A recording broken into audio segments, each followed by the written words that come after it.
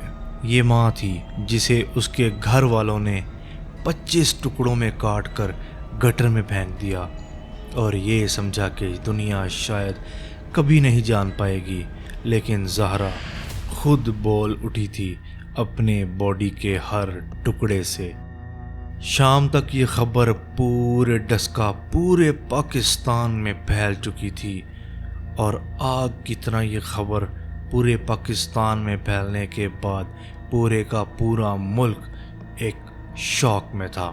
News channels نے breaking news چلا دی، 7 ماہ کی پریگننٹ لڑکی کا قتل اور لاش کو ٹکڑوں میں سیور سے برآمد کر لیا گیا۔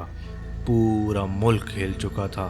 سوشل میڈیا پہ لوگ غصہ ہو رہے تھے، hash tags justice for Zahra کے ٹرینڈز چل رہے تھے، لیکن سوال یہ تھا کس نے کیا تھا یہ سب کچھ؟ جب زہرا کی ماں کو انفارم کیا گیا، وہ فٹ پاتھ پر گر گئی۔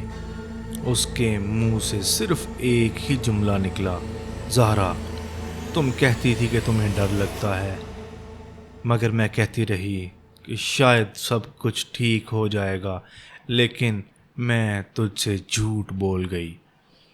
پولیس نے سسپیکٹ لسٹ بنائی، گھر کا سروے ہوا، سٹور روم میں بلڈ کے سٹینز ملے اور ایک چھری، پلاسٹک کی رولز۔ سغرا اور یاسمین کو اریسٹ کر لیا گیا، لیکن ان کا ریئیکشن بالکل جانوروں والا تھا۔ یہ گھٹیا صفت کی عورت کے نام پہ دھبا۔ دونوں عورتوں نے اتنے کام لہجے میں، اتنے ٹھنڈے طریقے سے آفیسرز کو صرف یہ کہا کہ وہ لڑکی ٹھیک نہیں تھی، گھر کا ماحول بگاڑ رہی تھی۔ قتل کرنے کے بعد بھی ان کے چہرے پر کوئی شرم نہیں تھی۔ ان ضلالت سے بھری عورتوں کو کوئی گلٹ نہیں تھا۔ ان کے لیے یہ اتنا سمپل تھا جیسے آپ کسی مچھر کو مار دیں۔ انصاف کی کرسی تک لاش کو کاٹ کر بھی لانا پڑے تو لے آنا چاہیے۔ زہرا کے ٹکڑوں نے صرف قتل نہیں بلکہ ایک پورے ملک کے ضمیر کو جگا دیا تھا۔ پولیس نے سغرا بی بی اور یاسمین کو اینٹی ٹیررزم کورٹ میں پیش کیا۔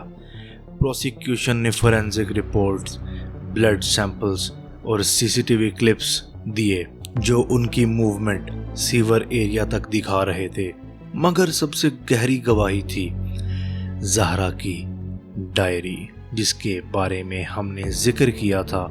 وہ آج تک پبلک نہیں کی گئی۔ اس کے لکھے ہوئے آخری الفاظ تھے، اگر میرے ساتھ کچھ ہو جائے تو سمجھ لینا میں چیخی بھی تھی اور چپ بھی رہی۔ کورٹ روم میں بالکل خاموشی تھی۔ جج نے ججمنٹ سنائی، قانون کا صرف ایک مقصد ہے، ظلم سے اس کی ماں کی چیخ کا بدلہ لینا۔ سغرا اور یاسمین کو سزائے موت دے دی گئی۔ زہرا کی ماں نے کورٹ کے باہر کہا، مجھے میری بیٹی واپس نہیں ملے گی، لیکن میں چاہتی ہوں کہ کسی اور زہرا کے ٹکڑے نہ کیے جائیں۔ لوگوں نے کینڈلز جلائی۔ میڈیا نے اس کیس کو پاکستان کی سب سے پینفل ڈومیسٹک مرڈر سٹوری کہا، اور ہر ماں، ہر بہن، ہر بیٹی کے لیے ایک پیغام چھوڑا گیا، ڈر کے جینا موت سے کم نہیں، اور چپ رہنا قتل کی دعوت دینا ہے۔ یہ کہانی تھی زہرا قدیر کی، ایک ماں، ایک بیٹی اور ایک روح جسے محبت کی جگہ صرف اور صرف ظلم ملا، مگر اس کے ٹکڑوں نے ایک سچ بول دیا تھا جو کبھی نہیں بھولا جائے گا۔